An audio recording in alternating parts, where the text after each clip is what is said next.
If I wanted to be recognized and if I wanted to be considered for other assignments in the company, other leaders had to know about me. I did not necessarily speak up for my work as much.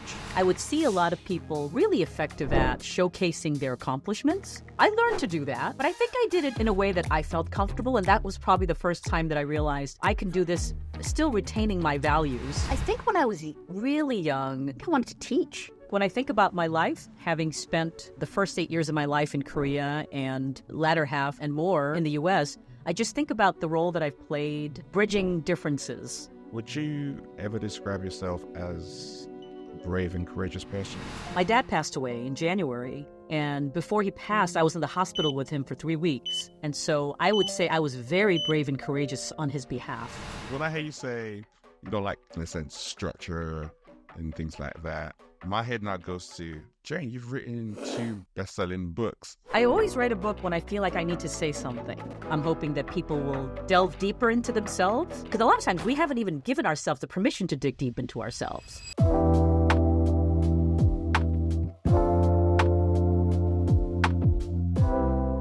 Welcome back to The Leadership. And today I have the pleasure of talking to someone who has been called an interpreter. She's someone who is a leading authority for leveraging culture, diversity of businesses, and driving growth and innovation. She works with amazing clients that you'll have heard of. You know, about 25% of the Fortune 500 companies. You know, Nike, 𝐦𝐤𝐬𝐷, 3M, PepsiCo, just some names. She's a renowned author. 2 books previously released. 3rd one is out. Leadership Talking for Asians, the definitive resource guide for breaking the bamboo ceiling, which we're definitely going to talk about. But I am talking about Jane Hyun. You got it. Very much for coming on the book. Thank you. It's great to be here with you, 𝐭𝐽. Yeah, I'm so looking forward to our dialogue. And when I look into you, your journey and your story, you're someone who, especially right now, is seen as a thought leader. You're cited in a lot of articles and all around the world. And obviously you have the different 2 books you've written and the 3rd one out right now. But I'm curious, when people describe Jane or talk about Jane, what's important to you that they lead with? Yeah, thank you for that question, 𝐭𝐽.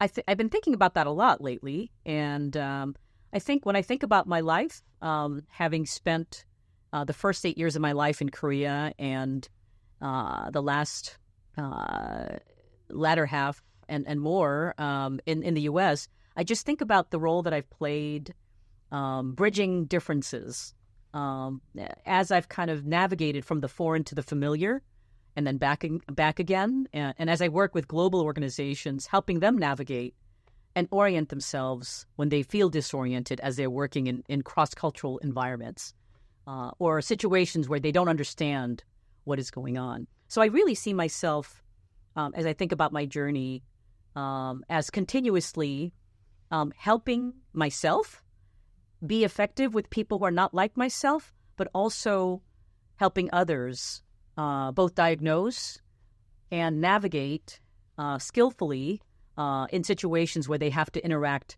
on a regular basis with people who are different from them.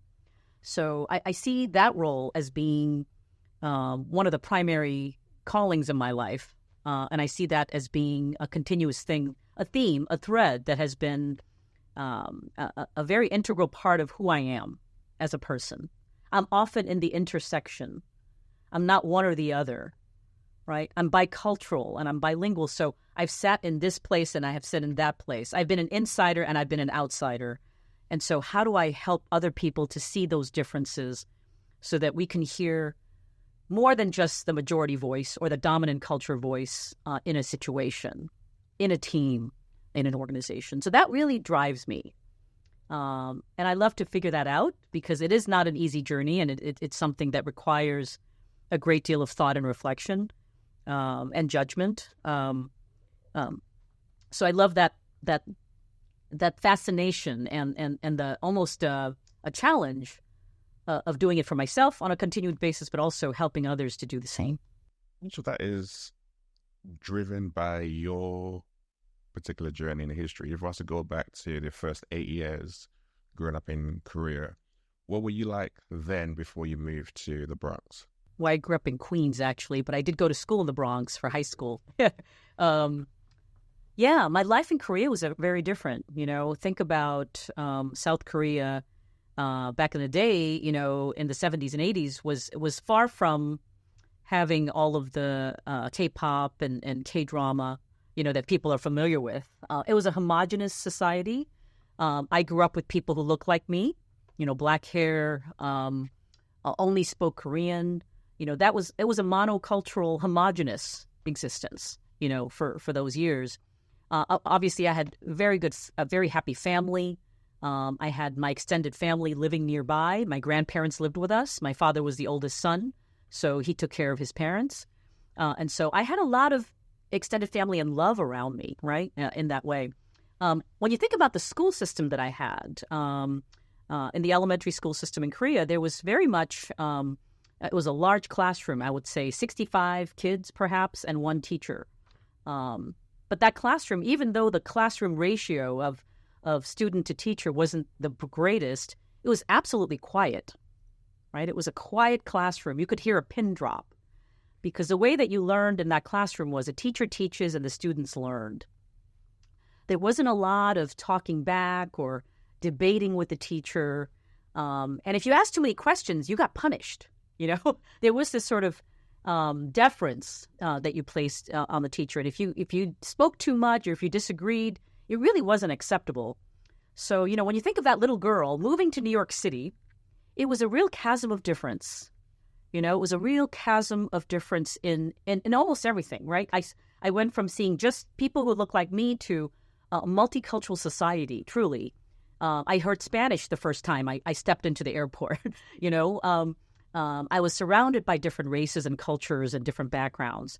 And then when I went to school, I experienced in the school system a very different way of being, because instead of being quiet, it was actually a very active and verbal classroom. And I remember after a couple of months being in the classroom, I was sitting next to this boy, and the teacher was teaching some subject.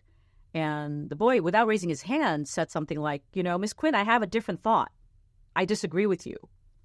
And I cringe, because I'm thinking, oh boy, this boy's going to get punished. He's going to get hit, because my whole operating system was crying out, that's disrespectful. You never disrespect the teacher like that. And so I was scared for him, I was feeling fearful for him. But what the teacher said and did really was transformative for me and just sort of began to kind of put me in this new culture, this new cultural script that I was starting to see. And she said, Jimmy, I'm so glad you have a different thought. I appreciate that you have a different thought. And I would like everyone in this classroom to have their own thought about what I'm teaching. And so instead of punishing him, he was rewarded for having a different opinion than the teacher. And so I didn't know what was going on exactly at the time. All I saw was that kind of that look of approval, right? And because I didn't really know English that well yet, right? I was kind of learning the language too. But I saw this kind of acceptance and this sense of doing that is okay, right? Kind of from the teacher. And that was really kind of a jaw-dropping moment where I started to see, I'm in a different place now. And if I want to survive in this different place, I have to start to understand what is happening here. And I have to start to bridge what's going on in my head and also in the way I behave. So that was the beginning of my journey, my cultural journey, so to speak. And, as I said before, I feel like my life has been a constant examination, of those differences throughout my life. I can relate to that difference, actually, because I grew up in Nigeria. And our systems are very similar to yours in the way that it's all about respect. You respect your elders, you respect your teachers, you listen and you learn. That's right. If you want to talk, you're going to get hit. That's right. So I can 100% relate to that. So being able to move from one environment into a new one, I begin to see you can challenge that's listened to, that's respected, that's great. But how much did it take for you to unlearn, should I say, some of the ways that you have been brought up and raised in Korea? especially when you look at then moving through school, going to college, getting educated, and then moving into the corporate world? Yeah. I think for me, it was a journey of not just unlearning, but also relearning. Because I had to, I had to learn the language, understand how to be successful in this new educational system. But I also realized I needed to be kind of culturally flexible in these worlds, because I did operate in a Korean community, in an Asian American community, where I did need to still have those values, right? I still needed to show respect to people who are older than me. When I got together with family members or, went back to Korea to visit family, I mean, some of those, the rules of the road, in a sense, still had to kind of be retained or retrieved again, if that makes sense. Yeah. So I would say it was a process of possibly, I'm not sure if unlearning is the process, but yeah, probably in the beginning it was the unlearning. It's like, okay, what is this? What's going on here? And how do I need to, if I need to speak up and say something different to the teacher, how do I do that? So yes, I had to learn some new skills.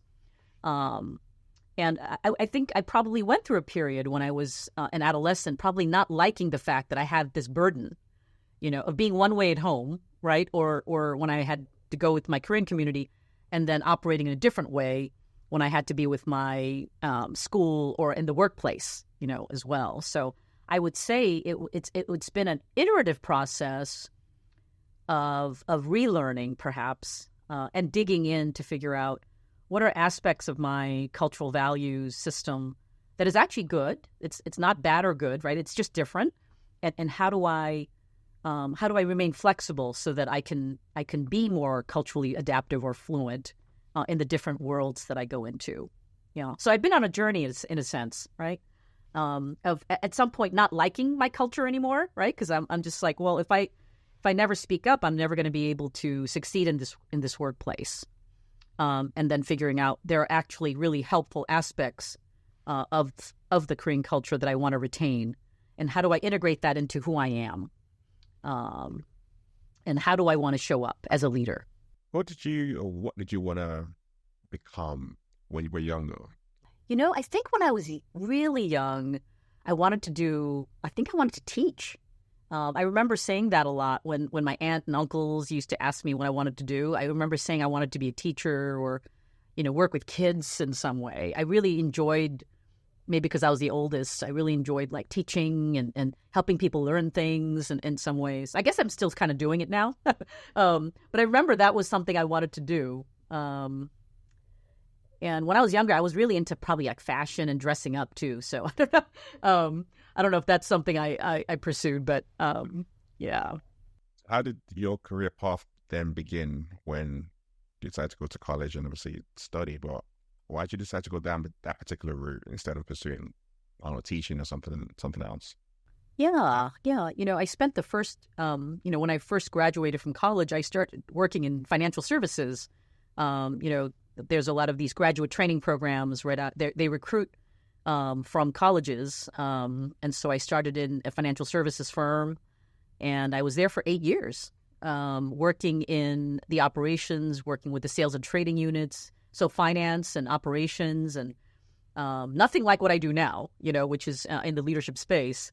But, that's all I knew, right? I was an economics major and a international studies kind of major. So, I could have done, I guess, policy or something like that. But really, I didn't really know what my job options were with that kind of a degree. So I started interviewing at all these different companies, worked at banking, consulting, even looked into brand management in some places. And I took this job because I was really impressed with this financial services firm's training program. They had a really wonderful entry-level training program, which took you through a really comprehensive 1-month-long classroom training where you would learn about Wall Street, you would learn about the business of banking, and you would be in the classroom with 30 other people who just graduated as well. And then it supplemented that with throughout the year, we had classes on working effectively with others, interpersonal relationships and all that. So I just thought it was a really wonderful way to land after college, to be introduced to a very different industry, and to learn about banking, with peers that I would have a lot in common with, right, as well. So that was kind of my early time in corporate America. I think it was there that I realized that some of these cultural differences also played a role, because it was, predominantly a very competitive, male environment, where I was one of the few Asians in there, right, in the training program. So, I had never experienced working in that kind of environment. And so often I had to figure out, how do I navigate in this culture? How do I advocate for my work? How do I work in this very competitive atmosphere? And I think that's where I also started to see what are some of these cultural values I was raised with that maybe I need to now figure out how to reframe or learn some new skills in order to navigate in this in place. So that was the beginning of my career, and probably another cultural enclave, in a sense, to figure out, right? Because I went through the school system. I figured out how to speak English, right? I learned how to make friends. I went through college, and now I was starting to enter into this workplace that had a whole nother set of rules, right? Corporations, large corporations are quite an interesting mixed bag of rules and unspoken things to navigate. And so that's what I had to do. So when I mentioned earlier on that my life has been a journey of figuring out as an outsider, how do I navigate this new environment? And then how do I thrive in it? And how do I help other people do it? Really, it has been again and again the process of that. And to be honest with you, my parents couldn't really help me navigate that because they've never worked in the U.S., right? The U.S. corporation. And so, they couldn't be a resource for me. So I could only learn from my peers and maybe my managers and mentors that could support me in that regard. Was there something in particular that... Thinking. Yeah, I'm thinking, was there something in particular that happened in particular that first 8 years that got you to think differently? Because there are times, and generally speaking, with minorities, and especially focus on people from Asian backgrounds, you come in, you get your head down, you work hard, you don't ruffle the feathers. That's your focus. But what I'm hearing from you is you come into that environment and you're doing that for a while, but then you start to look up and look around and think, things are slightly different with your male colleagues and the environment you operate in. There are things that and ways I'm showing up which I don't like. It sounds very much like, based on what you just said, and there are things where I want to bring out of me, i.e. my culture and my background, into the space I'm operating in. What was it that caused that awakening for you? Yeah, there were so many places where the awakening probably happened. I think it was the first situation that I could probably point to is when I realized that I did not necessarily speak up for my work as much, right? And so I would see a lot of people really effective at showcasing their accomplishments or knowing that was really important to do. So whenever they finished a project or successfully completed a pretty major component of their work, they would always showcase that in different ways. And I just initially thought that was just way overboard. Like, why do you have to do that? Why do you have to continuously talk about yourself in that way? Because I was always taught that humility is really important as a value. But I realized I needed to do it in my own way as well. That if I wanted to be recognized and if I wanted to be considered for other assignments in the company, beyond the projects I was on, other leaders had to know about me. Other leaders needed to know, Jane has these skills and has been effective at accomplishing these deliverables. I want her on my project. Okay, so the transfer and promotion process, it's very organic in these types of companies, and so you have to be very entrepreneurial, and you have to take the initiative to find other leaders who would say, "Hey, I'm going to take her on because I think she'd be great for my project." And so that requires the individual who are, junior and are starting out to really showcase what they can do. And so I learned to do that, but I think I did it in a way that I felt comfortable. And that was probably the first time that I realized, I can do this still retaining my values, right? Of not being kind of this big showboat and being always talking about myself, to kind of still showing what I can do and advocating for my work, while also giving credit to other people who are on the team as well. So I think that was probably one of the times that I realized I can still be myself while learning this new skill in this new environment that values this, as something that's needed for getting ahead, right? And moving forward in your career. It's such an important distinction to make, because when I hear you say that, it very much speaks to the value of knowing yourself. Yeah. And then being able to recognize that I don't need to do what other people are doing. I can still succeed, but I can do it in my own way, in a way that's aligned to my values and my authenticity, and bring out those different pieces. I think very, very easy, far too often, shall I say, people can think, I need to assimilate, or I need to copy what other people are doing, rather than leaning into their own authenticity, which comes a lot more natural and easier to be able to navigate as well. Yeah. And I like that. I've heard the term assimilate, of course, but I also like the term acculturate. I don't know if you've heard that, 𝐦𝐸. I've not heard that one before. Yeah. So assimilation is sort of when you're adopting the new culture, but giving up your own cultural values. So acculturating, I think about it as you're adapting to new cultural patterns and practices without giving up the essence of your cultural values. And so that's something that, especially in the U.S., where there's been increase in immigration over the last 50 years, how do different ethnic and racial groups that move here, how do they do that?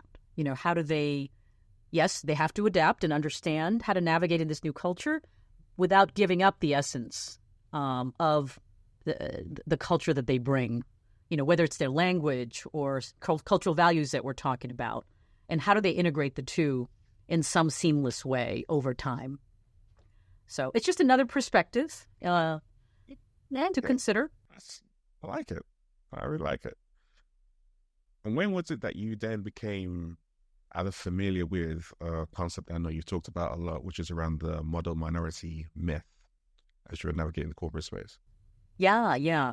Well, the model minority myth is a myth. It's a misguided perception that says that Asians don't experience bias or discrimination, and they actually are doing great, and then they're these successful, docile creatures that have kind of overcome all of those things, and are highly successful. So it could be difficult for that, because not everybody falls into that framing, right? That kind of narrative around it. And it could also pit us against other minority groups that people, over time, and the media has done that as well.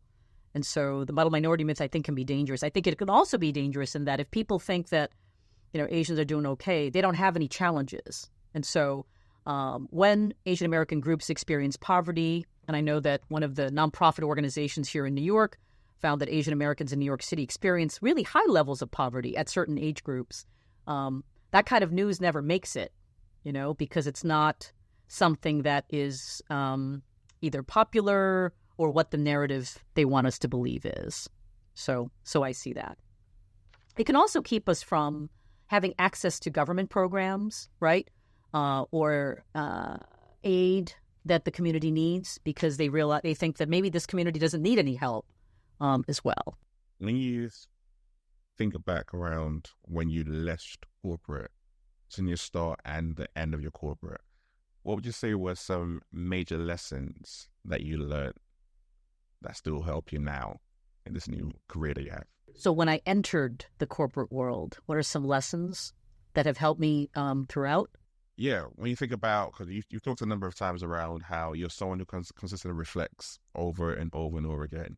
So when you look at your corporate career and the Jane before she entered, and then when she was in and afterwards, what are some major lessons and changes that you can take from those experiences that you can share? Wow.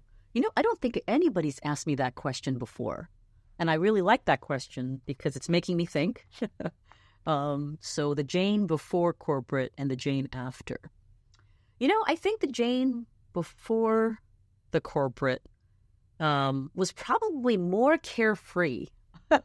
And I didn't, of course, I had to meet deadlines and I had to get through school and take exams and all of that and work. I had some internships and that kind of a thing.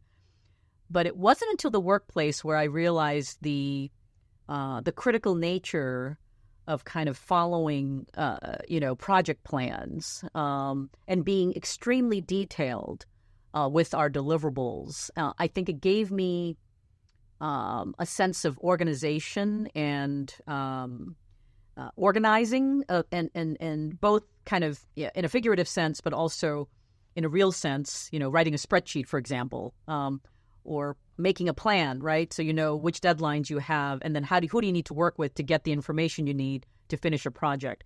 I think all those things were skills that I kind of had seeds of early learning and early foundations for, but I didn't really know how to do that effectively and communicate those types of deliverables effectively until I entered corporate America.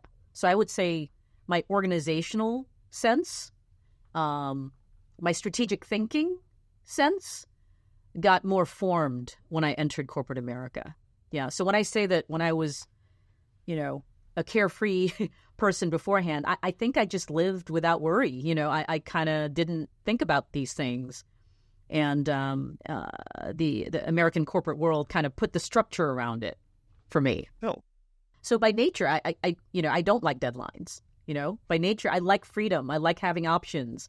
And I don't like being pinned down, right? But when you're working in a very rigid, workplace, that's all about controls and, making sure that your processes are backed up and there's compliance and there's a lot of processes around doing something.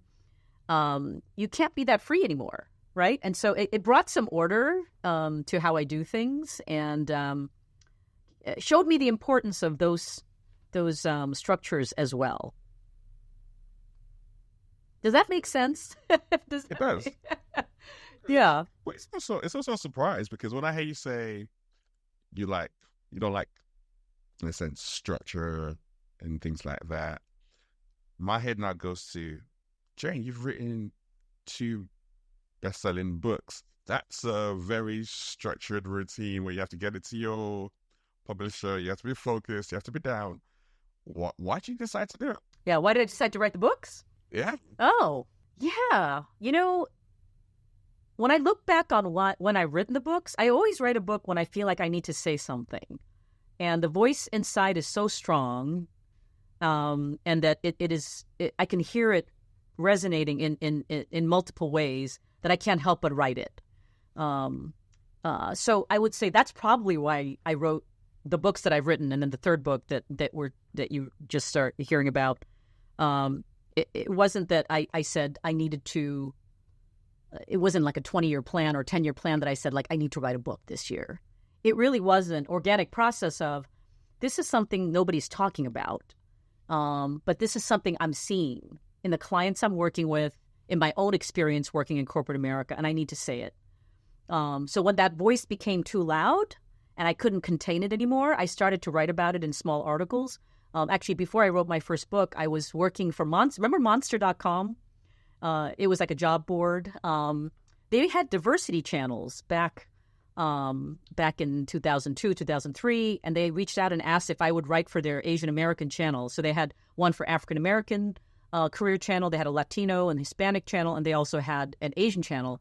They said, we need someone to write articles for that.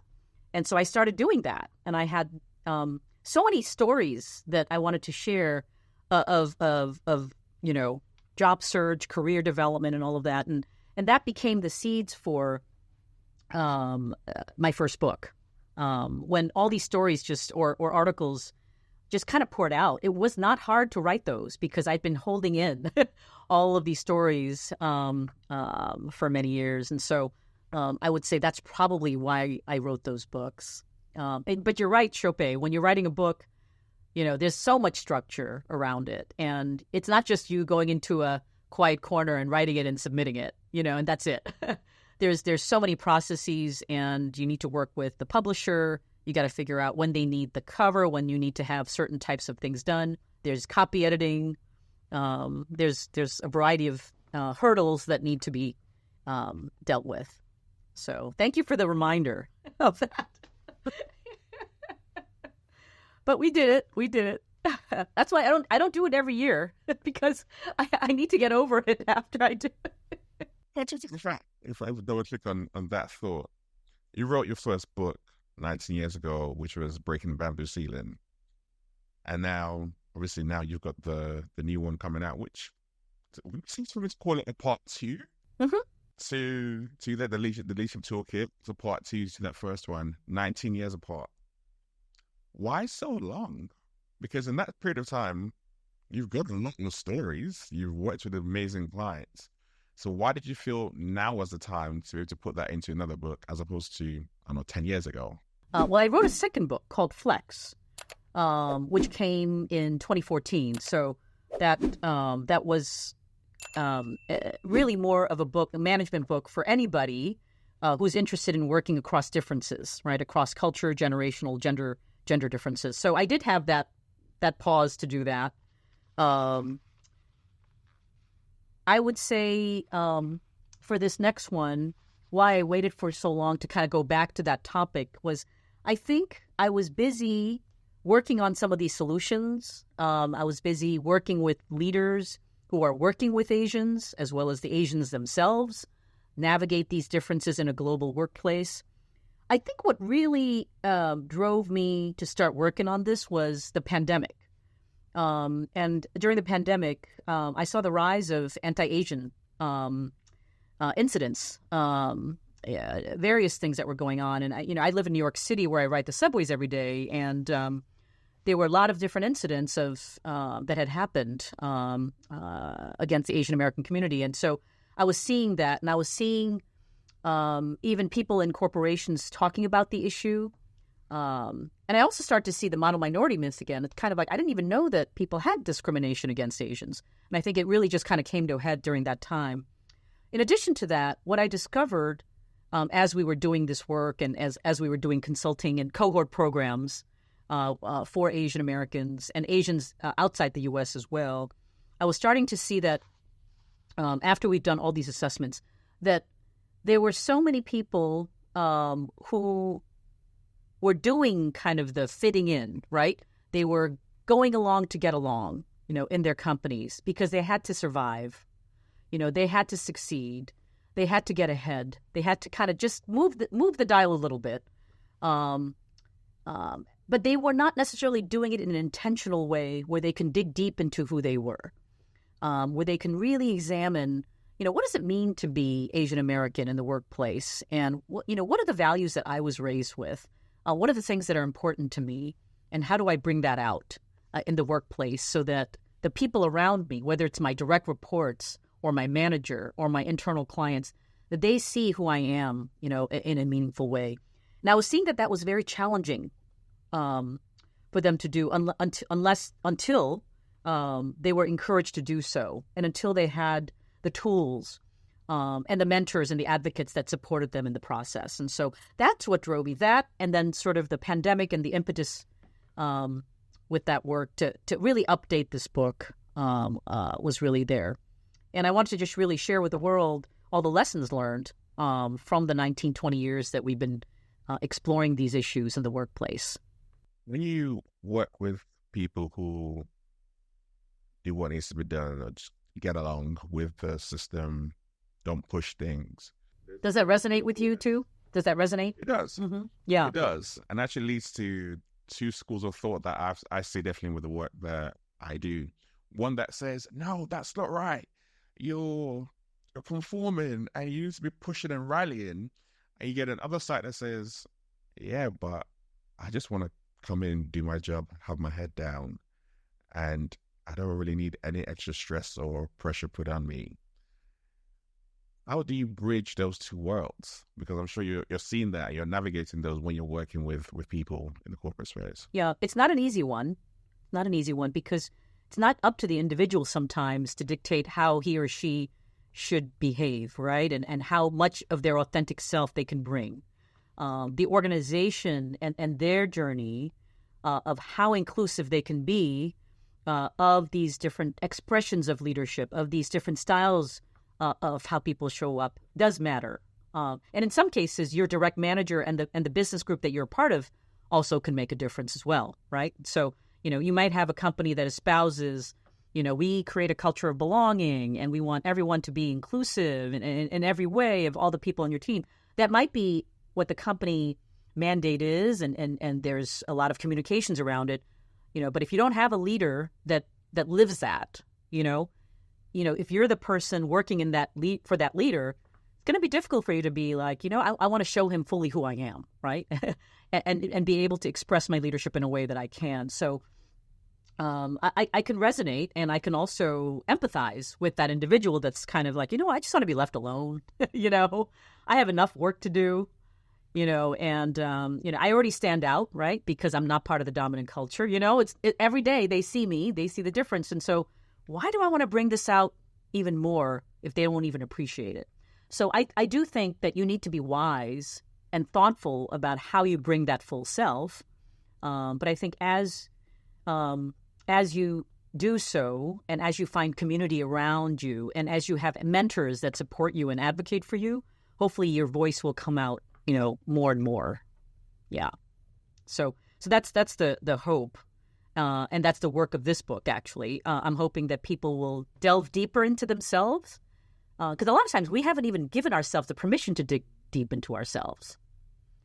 I never even thought of, what does it mean that I can bring some of the values that I have to the workplace so that I can lead this team effectively, if I were still working in the corporate world. So I want to give permission for people to do that.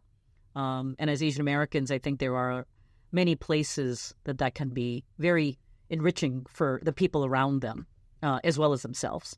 Why do you think that people shy away from spending that time with themselves and digging deep and examining what's going on inside of them? It's a hard one. I think the workplace is filled with distractions. Our whole life is filled with distractions. Now that we have, smartphones and social media, we find ourselves, I see my kids on it, and I find myself scrolling sometimes to see what's going on. So there's a lot of things that fight for our time and attention. So I think that's part of it. I think the other thing is it takes courage, right? It takes a great amount of courage to ask yourself these types of questions. And, if no one else has done it within your organization and you don't see models of it done, then it's difficult to step out and say, I'm going to stick my neck out and do that. So I think that's the case. Yeah. So we need to see role models. We need to see role models at senior levels, at all levels, show up, fully who they are as much as they can and show the value of what that looks like.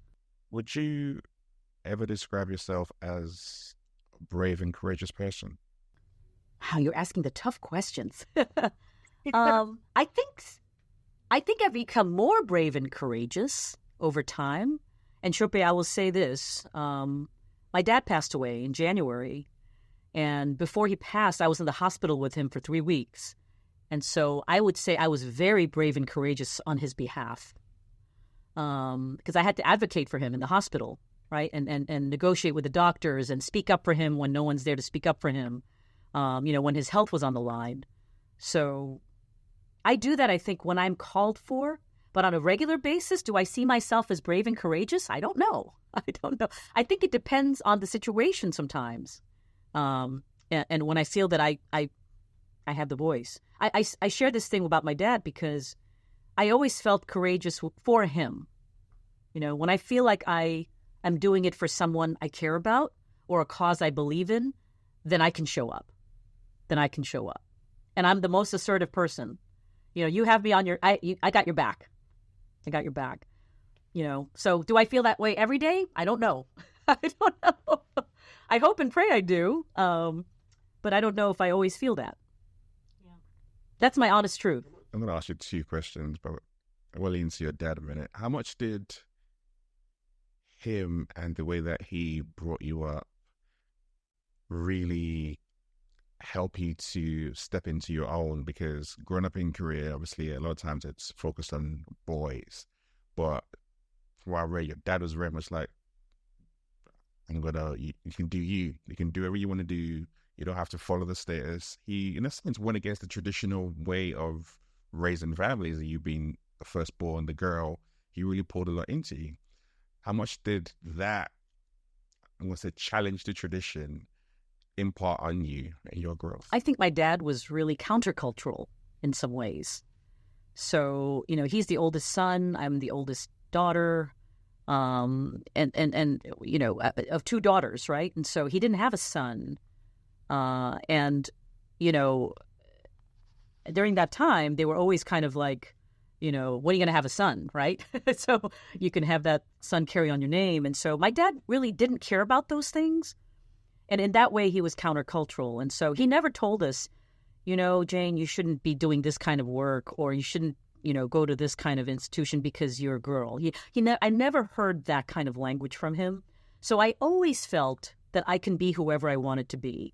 And I always felt he was behind me all the way, no matter what. And so I think that kind of just general belief in me, and it wasn't that he verbalized this on a regular basis. It's just a way that we worked together. And he was like my best friend, and he was just by my side all the time. Whenever I said something and did something, he was, he was right by my side, and encouraging me all the way. So I think indirectly, I just got that I can be whoever I want to be because he's not holding me back in any way. I think that gave me my early confidence throughout the challenges of life, throughout moving from one country to another. And as I navigated the corporate world and as I encountered challenges and trying to figure out how to make sense of it all, I think without him and without his steadiness, his sense of that deep love that he had for us, shown in so many ways, I would not have found that courage to do what I had to do. So I do miss him. He was a really great guy. I think a lot of times when we talk about representation, we can easily go to the external, the corporate, the senior leader.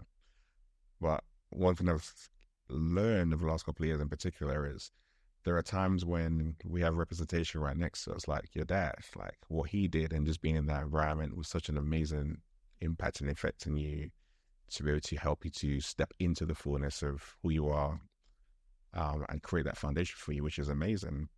And when I was talking earlier on around courage, and you're like, when you're advocating for other people, of course you believe in, the courage steps up, but you're not sure. But when I think about when you started this work in particular, we're talking about 20 plus years. This wasn't at a time when focusing or working around race and calling out being different was, I'm going to call it cool. It wasn't the in thing. Even right now, it's still difficult. It was a very, very different time and different period.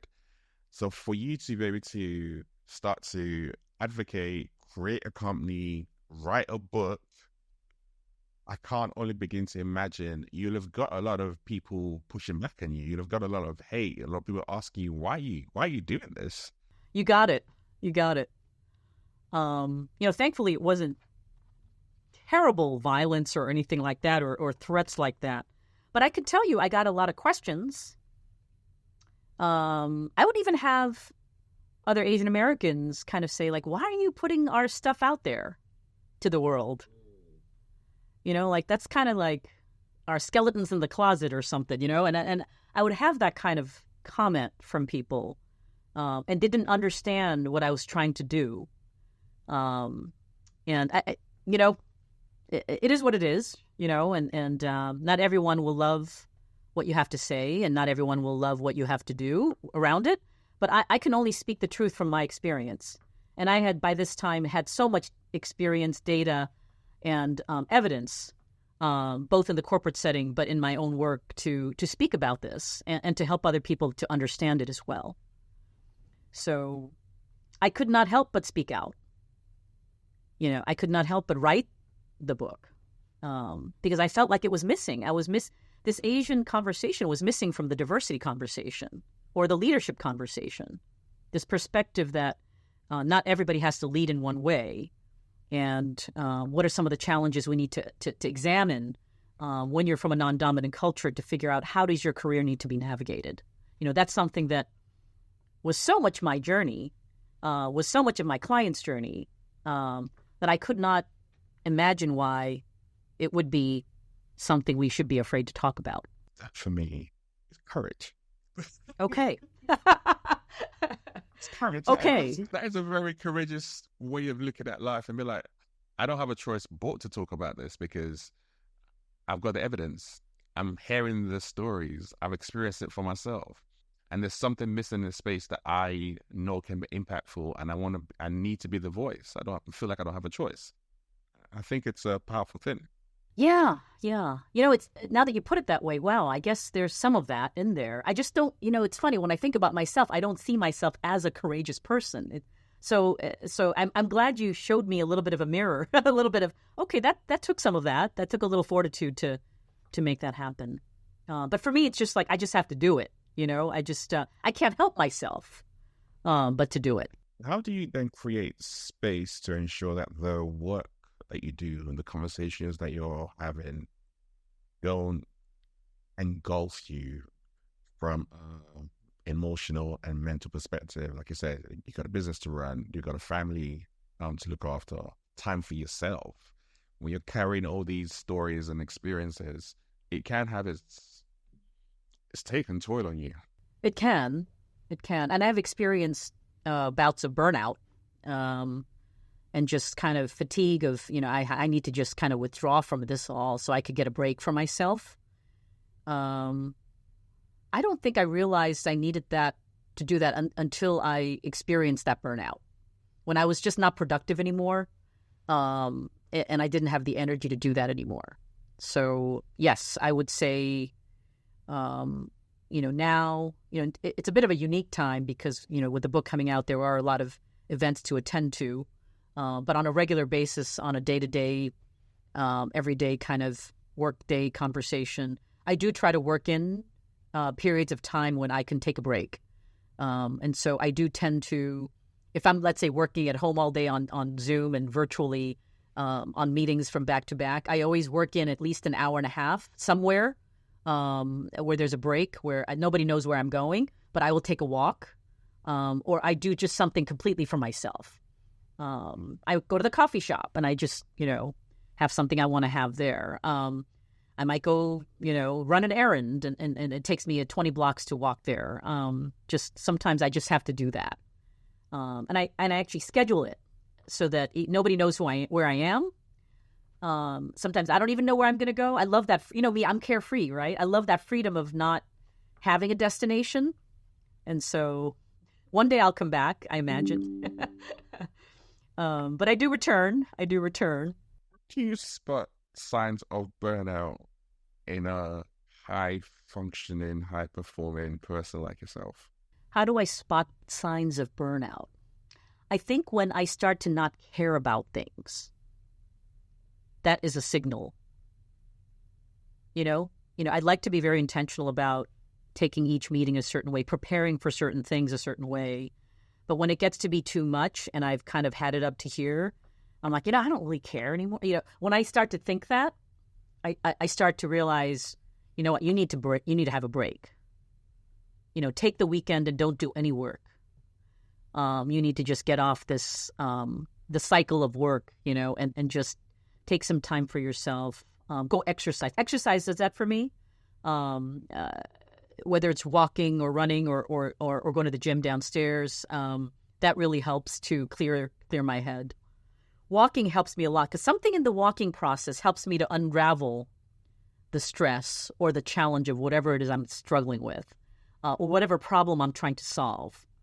That movement, that motion, really helps me a lot. So during COVID, actually, I have a neighbor who lives in my building. We live in an apartment building, and she's got a wonderful chocolate lab dog that she walks every night. And so during COVID, we couldn't go very many places, but we were able to walk the dog. And so we would walk every night for an hour and go back and forth. And that really helped to clear my head as well. So something about movement and exercise and getting out with nature does something to the body, I think. Yeah. So you've released 3 books. Guess what it is? You released 3 books. You run a successful company. When you think about the change or your legacy, what do you want that to be? I love that question, 𝐦𝐤. Oh, let me think about that one. What do I want my legacy to be? I think one of the legacies I want to leave is, I want to make sure, I would love it if my kids felt that they could be what they wanted to be, as much as what my parents gave me, that freedom to be. So if they walk away feeling that they can pursue what they want to pursue without those barriers and challenges, I would feel like that would be very satisfying. Beyond that, the legacy I want to leave in the world with the work, I really do hope that some of the work that we've done inside the companies, inside the nonprofits, the schools that we work with, that there would be leaders that would be just a little bit better than yesterday at working with people who are different from them, whether it's cultural difference or racial difference, gender divides, age, whatever it is that maybe they didn't know how to deal with or had difficulty dealing with. If they could improve that in some way and some of the work we did help to do that, that would be a great legacy for me to have. So some sort of an internal transformation on people's parts that allowed them to live more fulfilling lives. Think about, you talk about your kids. I know at the start of your book, you wrote like a tribute to your parents, like for showing what it means to be fully known and yet fully loved, and teaching me what lasts forever. And obviously, you talk about your kids there as well below that. When I saw that, I was like, wow, that's such a powerful statement. Because there's nothing as powerful as being seen, and being seen in your fullness and all of who you are and all you can be. And that's something that great loving parents can do. And your parents did that for you. Yeah, I mean, I didn't always know it at the time, right? I didn't always appreciate it at the time, but that's what stayed with me, that they were the early shapers of who I am, because, even though I was imperfect, and I certainly am not, I'm not perfect now, and I made lots of mistakes, and I didn't always obey them, in all those ways, but they still showed me that they loved me in their unconditional way. And I think there's something deeply redeeming about that, and that there is a safety in having that, the earliest foundations, of your confidence, right? Earliest foundations of who you are fully accept you, flaws and all. And I think that's so liberating, in some ways, right? Because we're constantly looking to please somebody, whether it's our boss or our teacher or our spouse or our kids, whoever it is, my best friend. But not everybody can fully know you and fully still accept you, So I think that's what I strive to hopefully model to others. It's not easy, right? But I hope that we can get a little bit closer to doing that with ourselves. I think if we can imagine if our societies were able to do that a little better, wouldn't that create a little bit more space for mistakes? And It was such an amazing world. Yeah. That's a whole nother podcast, right, 𝐦𝐤? Yeah. So I'm listening to this now, and I'm just coming into my corporate career, or I'm navigating that space for a little while. I'm trying to figure out, like, what is the bamboo ceiling? What does that look like? What are signs that I could spot what they look like now in this day and age? what would you say? Yeah, so the bamboo ceiling is a combination of individual, organizational, and cultural factors that affect the career progress for Asians.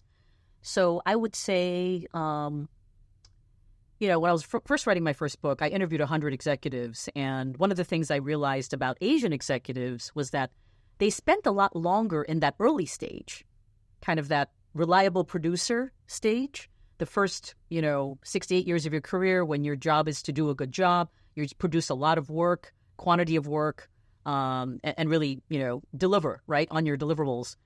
But there's 3 stages, right? The second phase is kind of that building credibility. It's not just about your work, right? It's about building relationships, being known by others as someone you can trust and all that. But because of some of the cultural values that we were ingrained with, oftentimes the Asians didn't always invest the time to develop some of the credibility building. And then finally, the third phase, which is about influencer at the table. Do you care about the whole organization? Are you able to influence them in that way? Because of that focus on, I just need to do a good job, And so I think that's one of the things that I share when we talk with organizations, when we would talk to groups of Asian professionals, to think about where are you in your phase of leadership? And how can you start to demonstrate the second and third phases even early on, so you can start to not just do your job, right, and start to see how do you build those relationships in the organizations that matter? How do you start to show your influence and care for the entire organization, even as a junior person? So you're not waiting for something, or you're not waiting for someone to tap you and say, hey, you know what, you've been here for X number of years. We need you to start demonstrating these capabilities. So I think those are the kind of things that I talk about when I think about the ceiling, and there's others, but you asked for one or two things that I thought might be easily demonstratable. Yeah, that's very helpful. Absolutely. And one of the things I think can help, which you talk about in the book, is designing your own leadership model. Yeah, what do you think of that? I think it's a good one. I 100% stand behind that. Because I think for me, I always talk about this strategy called chestnut checkers. Oh, chestnut checkers. Yeah. I think about how do you think about your career from a very strategic perspective? So a lot of times the reason why I call it chestnut checkers is people can tend to think in just one move, which is what you're doing checkers, but which chess is a strategy. It's a ball game. And the more you can think about that, and it goes back to the whole connections, the moves that you make, recognizing it's not just going to be about hard work, but there's also advocacy and different bits and pieces that come with that. It's recognizing what your boss and your boss's boss or boss's boss are interested in, and ensuring what your work is aligned to that. Learning how to be able to advocate for yourself in a way that feels authentic to you. So you might not feel like you're bragging, but you're not also staying silent. Things like that. That for me is when I was thinking about the leadership model and how I define it. That's the alignment. It's what's your model, what's important to you as a person. That's the leadership model, and then you run and create that. That's right. I'm so glad you resonate with that or find it useful. And I started thinking about this more and more as I've done it for myself too, because it's like I never fit into very neatly into any one leadership archetype. I always felt like that's not really me, but that's not really me either. So. And I look and sound different from other people, right? I have different ways of thinking and all that. So I always felt like, sometimes the companies can be too confining, right, about what they see as what an effective leader can be. Yeah. And I say, all you folks out there that are not from the dominant culture, or if you're coming from a dominant culture but you feel like you don't fit in, maybe design your own and figure out a bespoke way of really examining who you are. To identify a leadership style that works. And as long as it brings results, and it works, that's what matters, isn't it? Yeah. It is. It's about performing and results, right? That's what the workplace values. So as long as it works, that's the main thing. That's the main thing. How do you define leadership? I see leadership as a way to influence people, organizations, things, movements. A leader is anyone who can influence with or without formal authority. And there are many ways to do that.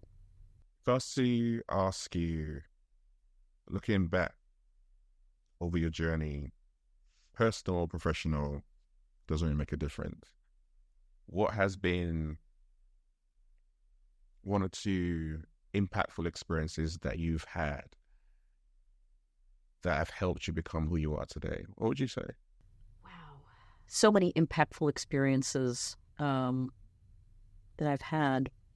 I would say, I think one of the things that happened to me was moving here to the U.S., right? That whole literal journey, in a sense, across the sea and coming here and really making sense of this experience and making this my new home and figuring out my new community and my people, right? I had to adapt all that. So I think that was probably one of the most pivotal journeys I've had.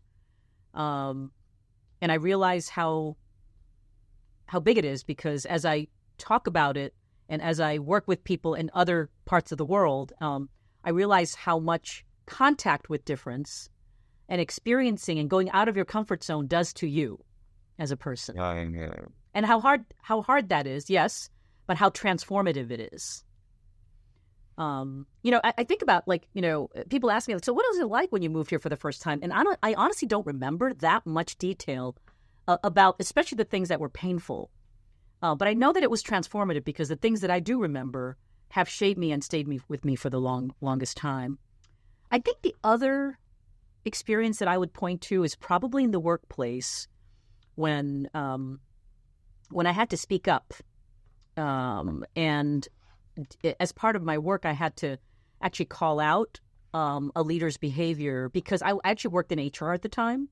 I had worked in the business, but then I had a couple of stints in human resources and organizational development. And one of the things I had to do was there was this leader, very senior leader, who was really out of line, not having good management skills. And in those days, sometimes you had leaders that were very passionate, and had tempers, and they would yell at their direct reports, on the trading floor and other parts of the workplace. And I, as someone who supported that business, I had to give feedback to this leader. And I remember this was probably when I was about 26 years old, 27. I was very young compared with this business leader that I had to give feedback to. She was probably in her mid-40s, and she was very senior, and she was she was known to be a very formidable person with a very bad temper too. And so, my manager, when she came in to my office and said, I need you to have this conversation with her, and we need to have this kind of feedback, kind of almost disciplinary feedback before we take action. Because a lot of people have been leaving that group, and we can't continue this bleeding in the business because of this one person. So, and then she looked at me and she said, "We would like you to have that conversation." So it was one of those moments. You say pivotal moments. It was one of those moments when I was like, "Do I just quit here? Do I just leave now and just sort of find another job? Because I don't know if I'm going to do that." Everything, every fiber of my body said, "No, you can't do that." I still struggled a little bit with, that respect for, elders, and she was kind of scary, she had a temper and there was all these personality things that were coming in the way. But my boss actually gave me some safety there, and she said, no matter what happens when you walk in the door and have the conversation with her, because back in the day, we did it in person, right? We didn't do it on Zoom. You're going to have a job here. I'm behind you, and we're going to make sure that you succeed. And so that helped me a lot. Going back to being fully known and fully loved, she was another person that gave me that support. And that gave me the permission to go ahead and have that conversation. And then she said, we're going to make sure we have a security guard waiting outside too, to make sure nothing bad happens. Yeah. So I would say after I had that conversation, that courage, that ability to advocate, the ability to speak up and do the courageous conversation, that really increased for me, because it was so difficult and it was so life-changing for myself. Yeah, so I would say that was my second I'll always remember that. Even though it wasn't pleasant, I'll always remember that as that time that I went out of my comfort zone to do something that needed to be done. I wanted to speak truth, right? And do the right thing. And she stayed. She actually stayed. She didn't yell at me when I gave the feedback. She stayed in the company for maybe 6 more years, until she retired from there. And, we met with her regularly to just make sure that there was progress. And it was one of those things that I will always remember as a transformative learning journey for my own career. You still take regular trips out of your comfort zone? Do I take regular trips outside of my comfort zone? I try. In some ways, because I do training and consulting like you and coaching, when I work with a new company, when I work with a new organization, for me, that's taking myself out of my comfort zone. Because each organization, even if it's I've worked with companies outside the U.S., but even if every company is an American company, they have very different cultures. Yeah. I'm working with a completely different set of leaders with their quirks, with their unique affinities and their styles. And so I see each of those as being an opportunity to meet them where they are, an opportunity to see how I might connect with them in a meaningful way. Because if I can't connect with them, I can't really support them in their leadership. Yeah. I think sometimes people take it for granted how hard it is to walk into a space with a bunch of people you don't know in an organization, and you're there to bring some change or have some very difficult conversations. And it is hard to hold that space, but it is a privilege, but it's not easy. It is not easy. It is not. And if you do it every day, 𝐭ope, you are courageous too. I guess my last question to you would be,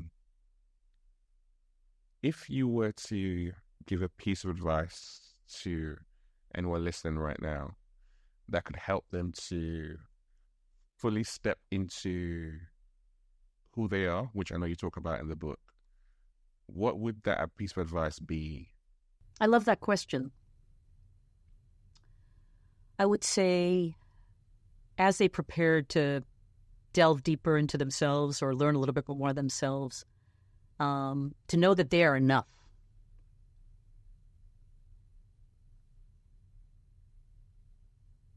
That they have all it takes. Of course, there are things to learn and tips and tricks that we can give them and tools and all that, but they are enough. And they are valuable. As such a powerful way to end what has been a great conversation. And honestly speak, when I listen to what we just talked about and look at a lot of what you talked about in the book as well, which resonate and flows all the way through. And again, I'm going to say, get the book. The book is open for everyone. There's so much learning in there in the way that Jane breaks down the resources, breaks down even the rationales to why you should do certain things, why you should design certain things, why you should sit with yourself, how to network, how to manage, just navigating that corporate space. So many different tips in there that I'll highly recommend. But even if you heard from this conversation, the journey that you have gone through, and now being able to showcase part 1, 20 years later, part 2, give that out to the world to help other people to be able to navigate in such a courageous way, I think is very, very important. And we need more and more voices in this space like that, because I don't think that they're not that many. They're not that many that, especially when we talk about the Asian experience and what that looks like, when that feels like, when that sounds like. So it is such an imperative book, and you are also an imperative person that people need to connect with and work with and just learn from, because there's so much more that you have to share. And I couldn't cover that much, but we covered a lot in an hour. Oh, for and sure. That's just a taster into people can really understand what you're about. So thank you very much. Oh, 𝐭ope, I think I never expected this podcast to go so deep into my life like this. So I thank you. I thank you. I think without the questions you were able to pose and the nudges that got me to open up more about some of these things. I don't think I would have shared so much. So I really thank you too. I thank you so much. Yeah, it's been more than truly a pleasure in every way. Book and where you can purchase that will be available in the show notes, as well as Jane details, so you can connect with her and her amazing organization as well. We'll see you all next week.